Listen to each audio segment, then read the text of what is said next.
Turkey మరియు పాకిస్తాన్ భారతదేశంపై తమ కుట్రలను ఆపలేకపోతున్నాయి. 2 రోజుల క్రితం జరిగిన ఒక సంఘటన మీకు గుర్తుండవచ్చు. దాదాపు 4 నుండి 6 పాకిస్తాన్ డ్రోన్లు జమ్మూ కాశ్మీర్లోకి ప్రవేశించడానికి ప్రయత్నిస్తున్నాయి.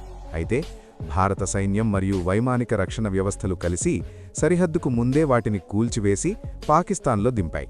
మేము కాల్చివేసిన కొన్ని డ్రోన్లు భారత వైపు కూడా పడ్డాయి. ఆ క్షణంలోనే పాకిస్తాన్ స్పష్టంగా తెరవెనుక ఏదో కుట్ర చేస్తోందని భారత సైన్యం గ్రహించింది. ఈ డ్రోన్లను ఉపయోగించి భారతదేశ రక్షణ వ్యవస్థ బలాన్ని అంచనా వేయడానికి లేదా భారతదేశంలో ఏమి జరుగుతోందో తెలుసుకోవడానికి. అందువల్ల వారు గూఢచర్య ప్రయోజనాల కోసం డ్రోన్లను పంపుతారు. నిన్న రాత్రి ఆలస్యంగా పాకిస్తాన్ 48 గంటల్లో రెండోసారి డ్రోన్లోకి చొరబడ్డానికి ప్రయత్నించినప్పుడు ఈ చర్చ అంతా కొనసాగింది. అవును, మీరు తెరపై చూడగలిగినట్లుగా ఈసారి నిన్న రాత్రి ఆలస్యంగా పాకిస్తాన్ 2 రోజుల క్రితం 1/2 డజనుకు పైగా డ్రోన్లను జమ్మూ కాశ్మీర్లోని అదే ప్రాంతంలోకి 2 డ్రోన్లను చొరబడ్డానికి ప్రయత్నించింది. దీని అర్థం ఏమిటి? కాబట్టి పాకిస్తాన్ భారతదేశంలోని ఈ ప్రాంతంలో, జమ్మూ కాశ్మీర్లోని ఈ ప్రదేశంలో భారత ఆర్మీ స్థావరాలు మరియు స్థావరాలలో ఏమి జరుగుతోందో తెలుసుకోవాలనుకుంటోందని మరియు కొన్ని నిర్దిష్ట భారత సైనిక స్థావరాలపై చాలా ఆసక్తి కలిగి ఉందని దీని అర్థం. ఈ సంఘటనలపై నా సిద్ధాంతమేమిటంటే, పాకిస్తాన్ S-400 కోసం వెతుకుతోంది.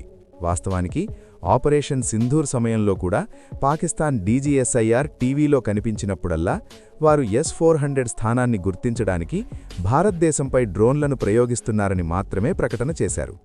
ఆపరేషన్ సింధూర్ సమయంలో మా ఏకైక లక్ష్యం S-400ని గుర్తించి దెబ్బతీయడమే అని వారి రక్షణ మంత్రి స్వయంగా టీవీలో మాట్లాడుతూ అన్నారు. మరియు ఎందుక్కాదు, పాకిస్తాన్ వద్ద భారతదేశం బదులుగా S-400 ఉంటే మేము కూడా పాకిస్తాన్ S-400 కోసం వెతుకుతాము. ఎందుకంటే S-400తో పాకిస్తాన్ ఎన్ని కుట్రలు పన్నినా, ఎన్ని వ్యూహాలు రూపొందించినా లేదా భారతదేశానికి వ్యతిరేకంగా ఎన్ని అణ్వాయుధాలను ప్రయోగించినా వాటిలో ఏవీ విజయవంతం కావు. S-400 భారతదేశానికి అంత అభేద్యమైన కోటగా మారింది. దాన్ని చొచ్చుకుపోవడం అసాధ్యం. S-400తో పాటు భారత స్వదేశీ వైమానిక రక్షణ వ్యవస్థ కూడా మోహరించబడి ఉండడంతో మీరు ఎట్టి పరిస్థితుల్లోనూ దానిలోకి ప్రవేశించలేరు. అందువల్ల మీరు ఎక్కడ దాడి చెయ్యాలో తెలియదు.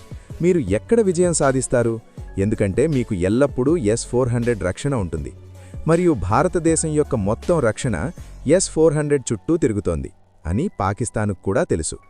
S-400 అనేది భారతదేశం స్వదేశీ వైమానిక రక్షణ వ్యవస్థల చక్రవ్యూహాన్ని నిర్మించిన కేంద్ర బిందువు. ఈ చక్రవ్యూహాన్ని విచ్ఛిన్నం చేయడానికి S-400ని తొలగించాలి. మీరు S-400ని తొలగిస్తే చక్రవ్యూహాన్ని విచ్ఛిన్నం చేస్తారు. అందుకే భారతదేశం ఎప్పుడైనా ఆపరేషన్ సింధూర్ 2ను ప్రారంభించగలదని వారికి తెలుసు. అది ప్రారంభించే ముందు మనం S-400 స్థానాన్ని తెలుసుకోవాలి లేదా దాన్ని దెబ్బతీయడానికి ప్రయత్నించాలి. ఎందుకంటే S-400తో పాకిస్తాన్ స్పందించలేదు. భారతదేశం ప్రతిరోజూ పాకిస్తాన్పై బాంబులు వేసినా పాకిస్తాన్ ఏమీ చేయలేదు. ఎందుకంటే S-400 అది ప్రయోగించే ప్రతి క్షిపణిని, భారతదేశంపై దాడి చేయడానికి పంపే ప్రతి ఫైటర్ జెట్ను గుర్తిస్తుంది.